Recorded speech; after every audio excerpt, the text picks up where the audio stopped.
J'ai bientôt 30 ans, j'ai la chance de gagner bien ma vie, mais ça m'a frappé de voir qu'autour de moi, même des gens brillants, compétents dans leur métier, étaient totalement démunis face à l'investissement, face à la gestion de leurs finances personnelles. Oui, parce que les Français ont fui la bourse. C'est vrai que la bourse est associée au licenciement, à la spéculation. On n'apprend pas à investir pour protéger sa retraite. Il y a un manque cruel d'éducation financière en France, ça pose de nombreux problèmes. Et si vous aussi, vous gagnez plus qu'il y a 10 ans, mais que paradoxalement, votre compte en banque, lui, stagne, vous travaillez dur, très dur, mais à la fin du mois, il ne reste plus rien ou peu, et que finalement cet argent dort sur un compte courant, dort sur un livret A, ne vous rapporte rien sur la durée, eh bien, cette vidéo est faite pour vous. Parce que on vous bombarde d'options, de solutions miracles. Résultat, eh bien, soit vous n'y croyez pas, soit vous êtes paralysé devant ça, vous procrastinez, vous laissez votre argent mourir sur le long terme, sur votre livret A, sur votre assurance vie que votre banquier vous a vendu au début de votre vie active, mais qui, en fait, depuis le début, n'a quasiment rien rapporté. Sachez que pourtant, la période entre 30 et 40 ans est peut-être la plus importante de votre vie financière. Les décisions que vous prenez maintenant détermineront si vous abordez l'avenir avec sérénité ou si vous vous inquiéterez pour votre retraite. Grâce à cette vidéo, vous saurez comment structurer votre patrimoine pour faire travailler votre argent, préparer votre retraite, vous générer des revenus complémentaires grâce à votre capital. À la fin de cette vidéo, vous repartirez avec un plan clair, un portefeuille à vous inspirer, quel que soit votre capital de départ. Bonjour, je suis Mathieu Louvet, conseiller en gestion de patrimoine, fondateur de S'investir, et sur cette chaîne, on publie 2 vidéos par semaine qui vous donnent les clés pour investir intelligemment, reprendre le contrôle total de votre argent. Mais S'investir, c'est aussi le programme LBD pour vous former et accéder au meilleur pour votre épargne en toute autonomie, ainsi que le cabinet S'investir Conseil qui réinvente l'expérience de la banque privée à partir de 100 000 € à investir avec une équipe dédiée au pilotage de votre patrimoine. Chaque jour, des milliers de personnes suivent nos vidéos et pourtant, seulement 1 personne sur 3 est abonnée. Alors pour nous soutenir et surtout ne rien rater pour vos finances, abonnez-vous maintenant et activez la cloche. C'est vrai, vous n'avez plus 20 ans, mais vous avez encore de nombreuses années devant vous. À 30 ans, vous avez un super pouvoir. Vous avez déjà un premier capital et vous avez de l'épargne tous les mois. Même petite. Repensez-y, à 20 ans, votre carrière débutait à peine, vos revenus étaient souvent imprévisibles ou inexistants. Aujourd'hui, le paysage a changé. Votre carrière est lancée, vos revenus sont peut-être plus stables, plus confortables. Vous avez sûrement une vraie capacité d'épargne et vous avez un temps long pour investir. Ce temps, c'est aussi votre arme. Laissez-moi vous montrer à quel point cette arme est puissante. Premier scénario, vous investissez 500 € par mois de vos 30 ans à vos 60 ans à 7% de performance annuelle. Résultat, 584 726 €. Deuxième scénario, vous attendez d'avoir 40 ans avant d'investir. Résultat, 253 768 €. 330 958 € de différence, le prix de 10 années perdues, le prix de l'attente. À 20 ans, vous aviez le temps, mais pas forcément l'argent. À 40 ans, vous aurez l'argent, mais chaque euro devra travailler 2 fois plus dur pour obtenir le même résultat. Le temps est avec vous. À 30 ans, c'est le point de convergence parfait. C'est encore l'âge idéal pour commencer à bien investir. Et c'est là que la plupart d'entre vous bloquent. Vous reportez, vous attendez le bon moment, vous ne voyez pas l'urgence, mais cette urgence, elle existe. Il y a 3 raisons brûlantes qui, à 30 ans, sont déjà en train de grignoter votre avenir. La première, l'inflation. Votre argent perd de la valeur chaque année. À 20 ans, l'inflation, c'était abstrait, vous le sentiez sur vos petites dépenses, le prix d'un kebab ou d'une bière. À 30 ans, c'est une réalité que vous vivez. Dans votre portefeuille, chaque jour, ce n'est plus juste le prix de la baguette qui augmente, c'est votre loyer, c'est les prix de l'immobilier qui explosent, c'est la facture de la crèche, c'est la note des courses de la semaine. Votre argent, qui ne travaille pas, qui est laissé sur un compte courant, meurt silencieusement. Laisser trop d'argent sur un compte courant, un livret A, ça peut vous rassurer, ça vous donne une impression de sécurité, mais c'est pour de la sécurité court terme.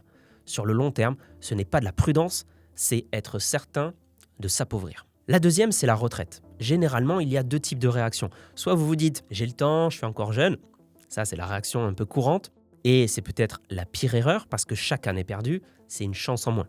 Un effort en plus tard. Rappelez-vous l'écart, 10 ans de différence, c'est 330 000 € de manque à gagner. Et soit vous vous dites « je cotise déjà avec mon salaire, c'est suffisant ». Non, compter uniquement sur le système, c'est faire un pari très risqué sur l'avenir des caisses de retraite, sur la politique, sur votre santé, un pari où vous misez sur votre qualité de vie future.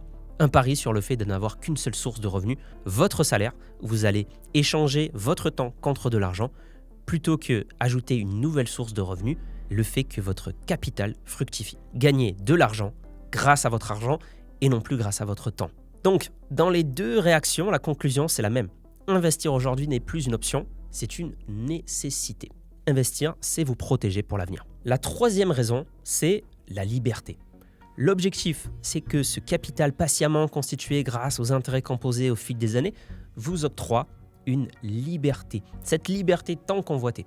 Qu'à l'horizon de vos 50 ans, de vos 60 ans, les revenus complémentaires que vous générez grâce à votre portefeuille vous permettent de passer à temps partiel sans sacrifier votre niveau de vie, refuser un job qui ne vous correspond plus, aider vos enfants sans vous inquiéter pour les fins de mois, ne plus jamais être obligé de travailler par nécessité, mais aussi dès aujourd'hui être beaucoup plus serein financièrement sur votre avenir. La question n'est plus est-ce que je dois investir, donc la vraie question, la seule, c'est par où commencer et comment bien faire.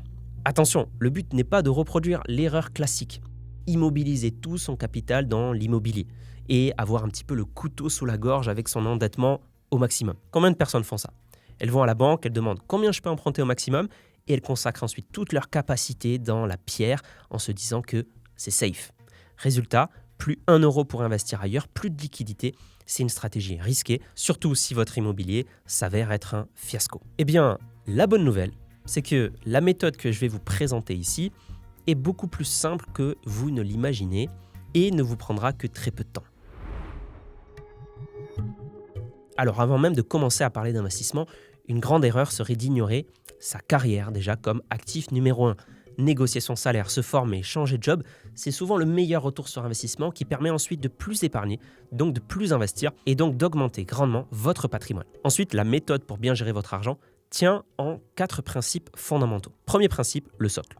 Avant de courir derrière la performance, consolidez vos bases, assurez vos arrières. À 30 ans, si vous ne l'avez pas encore fait, votre épargne de précaution doit être votre pilier inébranlable. 3 à 6 mois de dépenses courantes sur un livret A ou un LEP si vous en êtes éligible. Ensuite, libérez-vous du poids des dettes. Prêts étudiants, crédit à la consommation, évitez-les autant que possible. L'idée n'est pas de ne plus jamais emprunter, mais de le faire avec bon sens. Un crédit de 3 000 € à 17% de taux d'intérêt sur 5 ans, c'est le taux effectif moyen pour les petits prêts selon la Banque de France. Et bien sur 5 ans, vous allez payer 1 473 € d'intérêt partis en fumée, qui auraient pu être épargnés, investis. Vous avez besoin d'une voiture ?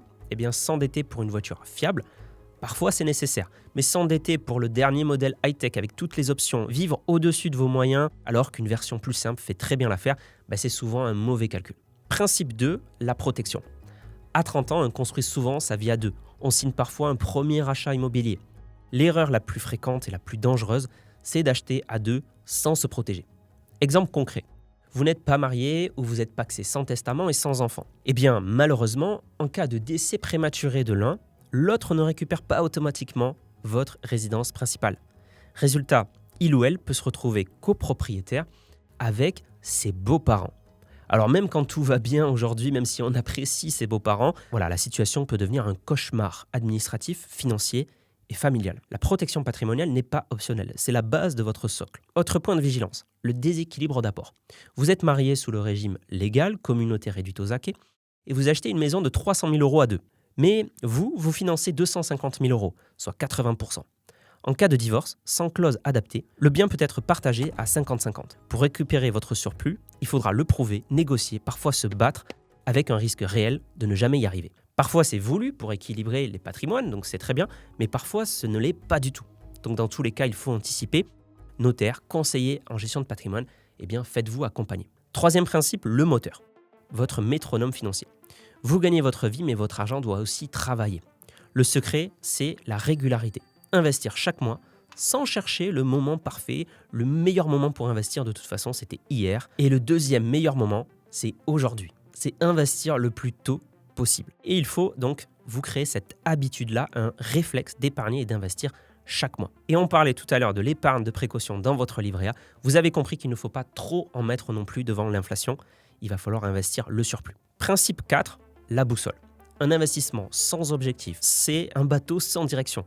Il faut orienter votre argent vers les bons placements avec une stratégie en fonction de vos objectifs, en fonction de votre tolérance au risque, en fonction de votre horizon de placement. Maintenant, passons à la pratique. Je vais vous montrer concrètement comment mettre en œuvre ces principes.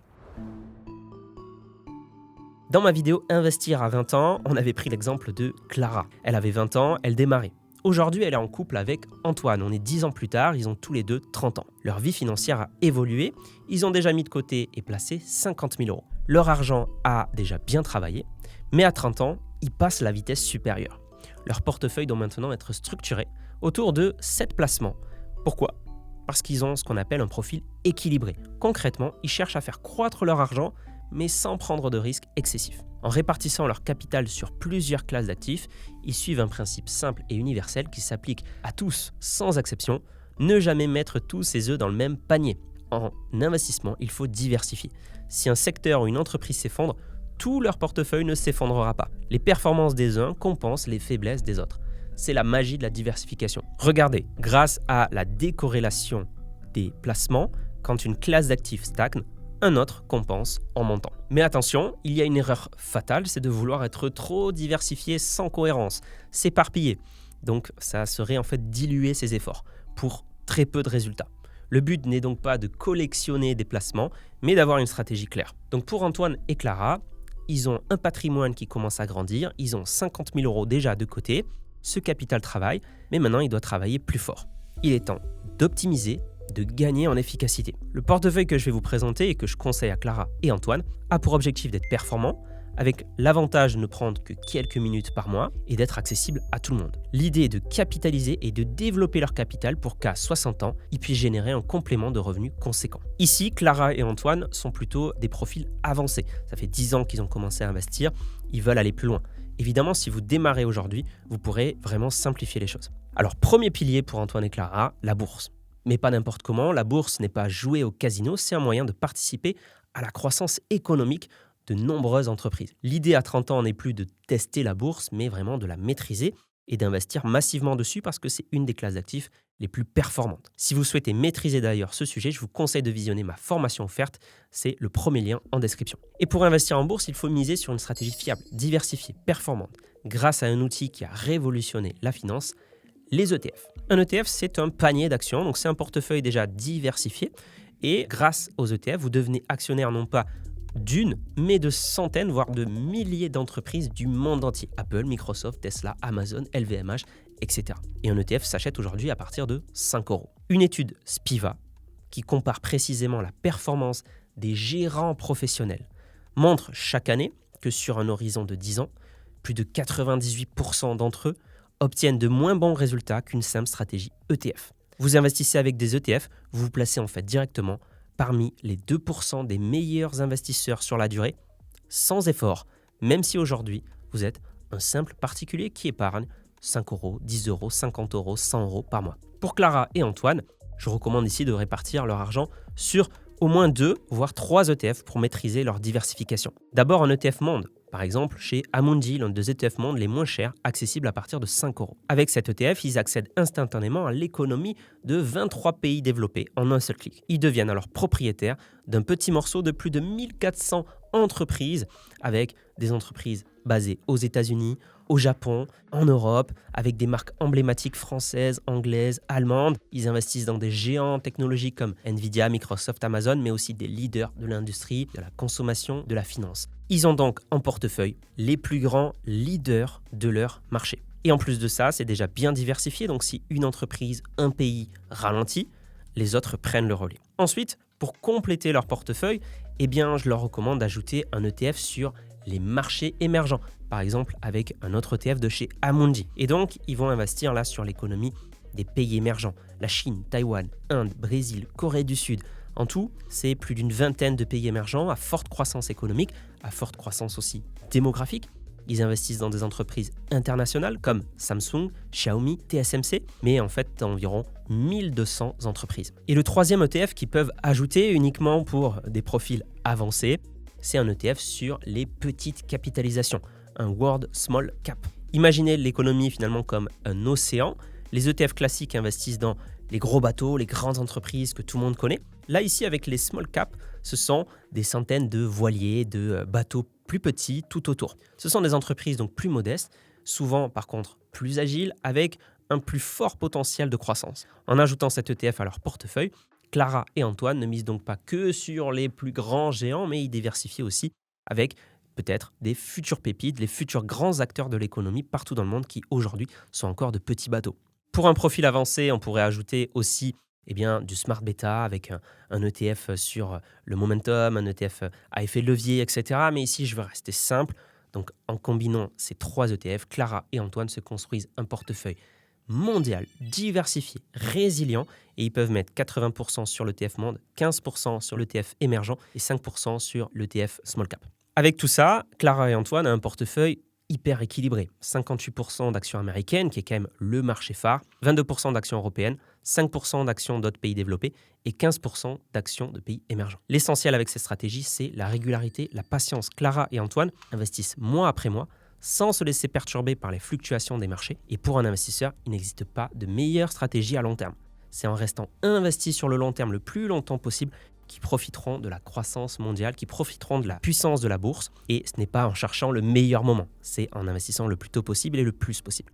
Clara et Antoine y allouent 50% de leur portefeuille. Ils ont compris que la bourse, bien que volatile à court terme, est le placement qui récompense le plus la patience sur le long terme. Ils ont encore 30 ans devant eux jusqu'à 60 ans pour absorber des éventuelles baisses, mais surtout profiter des hausses. Leur horizon long terme permet de prendre plus de risques aujourd'hui pour un potentiel de rendement bien supérieur.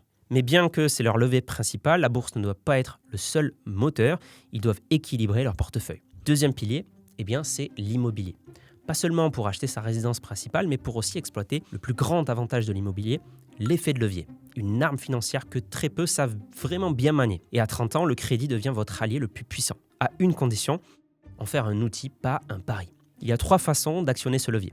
Acheter sa résidence principale, investir en locatif ou acheter des SCPI à crédit. Les SCPI étant de la pierre papier, donc de l'immobilier passif. Dans les 3 cas, le principe est le même. Vous faites travailler l'argent de la banque pour vous. Vous empruntez de l'argent qui ne vous appartient pas et vous le faites travailler pour votre patrimoine. Bien sûr, vous devez rembourser des intérêts, c'est pour ça qu'il faut le faire stratégiquement, parce que si c'est bien fait, le rendement généré dépasse largement ses intérêts. C'est comme ça qu'on accélère la construction de son patrimoine. Alors pour beaucoup, c'est la résidence principale qui est la base. Vous habitez votre bien tout en constituant un patrimoine. Et si le marché baisse, vous n'achetez pas pour spéculer, de toute façon c'est pour vous loger. Et donc au terme du crédit, vous posséderez un actif entièrement financé par la dette et vous n'aurez plus de mensualité à payer. Je viens d'ailleurs d'acheter moi-même avec ma compagne ma résidence principale, donc tout ce que je vous parle dans cette vidéo, je le mets aussi en pratique. Conseil bonus sur ce sujet, ne laissez pas votre assurance emprunteur à la banque, surtout si vous ne comptez pas réemprunter chez cette même banque. Votre assurance emprunteur est très souvent beaucoup plus chère que nécessaire. Et depuis la loi Lemoine en 2022, vous pouvez la changer dès le lendemain de la signature du crédit et économiser sur 20-25 ans 5, 10, parfois 20 000 euros à garantie au moins équivalente. Pour Clara et Antoine, donc, ils sont devenus propriétaires de leur résidence principale. Ils ont acheté une maison à 350 000 euros à un taux de 3% sur 25 ans. Et ils paient des mensualités de 1 681 euros. Concernant l'immobilier locatif, contrairement aux idées reçues, il peut être un vrai piège. Beaucoup achètent de la pierre sans faire les calculs, mais quand on additionne les charges de copropriété, les travaux, les vacances locatives, la taxe foncière qui a explosé, la fiscalité sur les revenus, la charge mentale aussi, la gestion des locataires, etc. En fait, la rentabilité nette, celle qui reste vraiment dans votre poche in fine, peut facilement tomber en dessous de 2%. C'est-à-dire autant qu'un livret A. Vous prenez tous les risques et toutes les contraintes pour une performance décevante. Alors soyons clairs, ce n'est pas fait pour tout le monde. Si vous aviez bien investi par contre en immobilier locatif, il y a de superbes choses à faire. Je ne dis pas le contraire. Mais pour la grande majorité des gens, vous pouvez y laisser votre temps, votre argent et vos cheveux. Et c'est précisément pour ceux qui veulent du levier immobilier sans la gestion au quotidien qu'il existe une alternative, les SCPI. SCPI, ça veut dire Société Civile de Placement Immobilier, c'est de l'immobilier papier. Vous achetez des parts de sociétés qui détiennent de l'immobilier pour vous. Et souvent de l'immobilier professionnel dont vous n'aurez pas accès tout seul. L'avantage, vous profitez de l'immobilier sans les inconvénients du locatif classique. Fini les appels du locataire à 23h pour une énième fuite d'eau, les impayés, la gestion des travaux. La SCPI gère tout pour vous. Et vous pouvez investir en SCPI à crédit. Et donc l'idée, c'est de choisir de très bonnes SCPI, bien diversifiées, opportunistes, avec une forte rentabilité. Aujourd'hui, vous pouvez vous créer un portefeuille optimisé qui va vous générer autour de 6-7% de rendement net de frais de gestion, sans y passer ensuite une minute. Si vous savez faire mieux en immobilier locatif, allez-y. Mais si vous ne savez pas, les SCPI peuvent être un très bon choix. Attention évidemment à bien construire votre stratégie de SCPI. Ça implique une sélection rigoureuse, une optimisation fiscale, la négociation du meilleur taux si vous investissez à crédit. D'ailleurs, c'est justement ce que nous faisons chez S'Investir Conseil. Nous nous occupons de toute cette complexité pour vous, construisant le meilleur montage, le meilleur portefeuille et le meilleur crédit de SCPI. Côté SCPI, Clara et Antoine y placent 15% de leur portefeuille et ont aussi investi un tout petit peu à crédit. Troisième placement, Antoine et Clara, investisseurs avertis. Encore une fois, ce n'est pas pour tout le monde, mais eux vont investir un petit peu en private equity. Donc, ils deviennent actionnaires d'entreprises non cotées en bourse et l'idée est d'accéder à un univers d'investissement normalement réservé aux plus fortunés. Et cette classe d'actifs, historiquement, a affiché des performances exceptionnelles, environ autour de 14% par an. Bien plus que la bourse, donc un potentiel de croissance supérieur à ceux des placements plus traditionnels, mais qui s'accompagnent aussi d'un risque et d'une durée de blocage de fonds élevée. C'est minimum 10 ans. Clara et Antoine y allouent 10% de leur portefeuille via de très bons fonds sur assurance vie. C'est une part modeste, mais stratégique. Quatrième placement, aussi plutôt pour des profils avancés, des fonds infrastructures. Ici, l'idée est de participer au financement de projets concrets, parcs solaires, éoliennes, réseaux de chaleur. Donc ces investissements visent un double objectif, une performance financière avec des rendements cibles autour de 6% par an, relativement stable, et aussi un objectif environnemental qui donne du sens à leur épargne. Clara et Antoine y allouent 5% de leur portefeuille, encore une fois modeste mais stratégique. Cinquième placement, également pour des profils déjà connaisseurs, la dette privée. Donc un univers méconnu mais qui offre des rendements très intéressants autour de 7 à 8% par an de manière stable également. Le principe, vous devenez la banque, vous prêtez directement à des entreprises pour financer leur croissance, leurs projets. C'est un excellent moyen de diversifier vos sources de revenus grâce à votre capital, avec un actif dont la performance est décorrélée de la bourse. Clara et Antoine y allouent aussi 5% de leur portefeuille. Sixième placement ici aussi de diversification et parce qu'ils ont un attrait pour ça, Clara et Antoine investissent sur des crypto-actifs. Donc c'est un actif passionnant mais aussi très très risqué pour y être exposé. Il faut donc réfléchir, optimiser les choses et pour ne pas avoir à gérer le portefeuille, la sécurité, etc. Clara et Antoine, ils ont opté pour un ETP crypto, donc un ETP qui détient les 10 cryptos majeurs et qui va auto-nettoyer pour eux et gérer en automatique leur portefeuille. Donc c'est une approche simple, diversifiée, optimisée, mais attention, même si c'est via un ETP, donc qui s'apparente un peu à un ETF, le risque reste élevé, c'est des crypto-actifs, c'est très volatile, c'est les montagnes russes. Donc c'est pourquoi je recommande à Clara et Antoine de n'y allouer au maximum que 5% de leur patrimoine. Jamais plus. Vos cryptos peuvent gagner 30% en une semaine, comme en perdre 50%. Donc ils y allouent 5% de leur portefeuille, c'est assez pour profiter de la croissance sans jamais mettre en péril l'équilibre global de leur patrimoine. Enfin, dernier placement, après la croissance, la performance, il faut aussi un élément essentiel, une certaine sécurité. Et ça, on va le chercher grâce aux fonds en euros. Donc c'est à capital garanti et c'est des rendements aujourd'hui qui tournent entre 3 et 4,5% par an pour les meilleurs fonds euros. Donc c'est 2 à 3 fois plus que la performance du livret A actuel pour un même niveau de risque. Et l'argent est disponible immédiatement. Clara et Antoine choisissent un très bon fonds euro d'une très bonne assurance vie en ligne. Ils ont compris qu'il ne fallait surtout pas aller dans une banque traditionnelle avec des assurances vie très médiocres et des fonds euros peu performants. Clara et Antoine y allouent 10% de leur portefeuille. Donc attention, tout ce que je viens de présenter, ça correspond à des profils plutôt avancés qui cherchent vraiment un portefeuille résilient, bien diversifié, sur lequel ils peuvent du coup investir massivement car ils en sont sereins. Mais si vous débutez, formez-vous avant, commencez plus simplement, allez-y progressivement et je vous renvoie à notre formation offerte en description pour tout comprendre. Autre point, Clara et Antoine ici ne sont fiscalisés pour l'instant qu'à 11% de tranche marginale sur l'impôt sur le revenu. Quand ils passeront à 30% ou plus, ils pourront s'intéresser au PER, le plan épargne retraite. On en reparlera dans le guide Investir à 40 ans. Maintenant, parlons d'une chose extrêmement importante aussi, à ne pas négliger, vos enfants ou vos futurs enfants. Ici, le temps joue un rôle crucial. La magie des intérêts composés atteint son plein potentiel. Pourtant, la majorité des parents tombent dans le même piège, la fausse bonne idée de mettre 50 € par mois ou sur un compte courant ou sur un livret A pour vos enfants. Et les chiffres sont sans appel. Scénario 1, vous mettez 50 € par mois sur un livret A depuis la naissance. À 18 ans, votre enfant aura 12 369 €. Une belle somme, mais est-ce que c'est vraiment à la hauteur des opportunités ? Parce que scénario 2, la stratégie qui change tout, prenez quand même 50 € par mois, mais maintenant vous les investissez en bourse. par exemple via un ETF. Et résultat, sur les 18 dernières années sur un ETF S&P 500, vous auriez non pas 12 000 euros, mais 47 927 € à donner à votre enfant. Donc 35 500 € de différence. Le prix d'un apport pour l'achat d'un appartement, d'une très bonne voiture, d'un vrai départ pour la vie. Par contre, précision essentielle, les performances passées ne préjugent pas des performances futures. Mais l'idée, c'est que, avec 18 ans d'horizon de placement, on peut aller chercher du risque et donc de la performance. La solution ici, c'est par exemple d'ouvrir une assurance vie au nom de l'enfant dès sa naissance. C'est l'outil très puissant pour leur avenir. Avec un rendement potentiel bien supérieur à livret A, on peut investir en bourse, etc. Il y a une fiscalité avantageuse après 8 ans de détention. Il y a des fonds disponibles à tout moment. Vous avez le choix d'investir sur différents supports. Donc vous ne leur épargnez pas juste de l'argent, vous ne mettez pas juste de l'argent de côté, vous leur construisez un vrai avenir financier. Et plus tôt vous commencez, moins l'effort sera lourd, évidemment. Et le plus beau cadeau pour votre enfant, c'est aussi d'associer cela à une éducation financière, leur apprendre la valeur de l'argent, la patience, la puissance des intérêts composés. Maintenant, vous vous dites peut-être, ce portefeuille il est bien joli, mais concrètement, combien peut-il rapporter à Clara et Antoine ? Donc c'est ce qu'on va voir tout de suite. Leur situation de départ. Revenu du couple, 4 000 € par mois net. Une épargne de précaution de 12 000 € sur un livret A, donc 6 000 € chacun. Un patrimoine financier investi à 38 000 €. Une résidence principale achetée à crédit à 350 000 €. Leur budget mensuel se décompose ainsi. 1 818 € pour vivre, donc pour leurs dépenses courantes et loisirs, un peu plus de 900 € chacun. Des mensualités de crédit de 1 682 € et des investissements de 500 € par mois. Alors j'ai fait les calculs pour Clara et Antoine dans le portefeuille diversifié que je viens de vous présenter. Et comme personne ne peut prédire l'avenir des marchés et la performance future, on va faire 3 scénarios.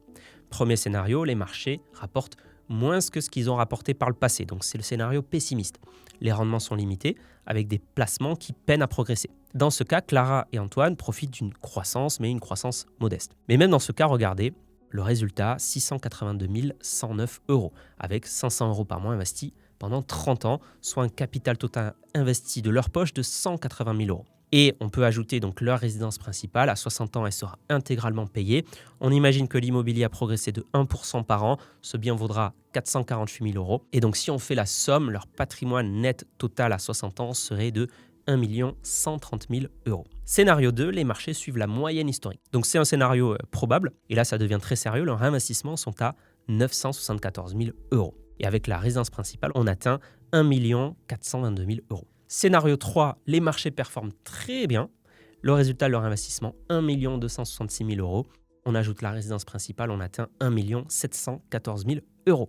Donc vous voyez qu'avec du temps, on peut vraiment se créer un vrai patrimoine. Donc à 60 ans, en reprenant le scénario médian, Clara et Antoine pourront se générer, grâce à leur placement financier uniquement, sans la résidence principale, un revenu passif de 2 436 € par mois brut, avec la règle des 3% de retrait, une règle théorique certes, mais qui consiste à ne prélever chaque année que 3% de son capital pour vivre et ne jamais voir son portefeuille s'épuiser, donc se créer une rente à vie. Pour vous donner une idée, la pension de retraite moyenne en France est autour de 1 600 € brut mensuels. Donc à cet âge-là, ils pourront d'ailleurs arbitrer leur investissement vers d'autres placements plus adaptés.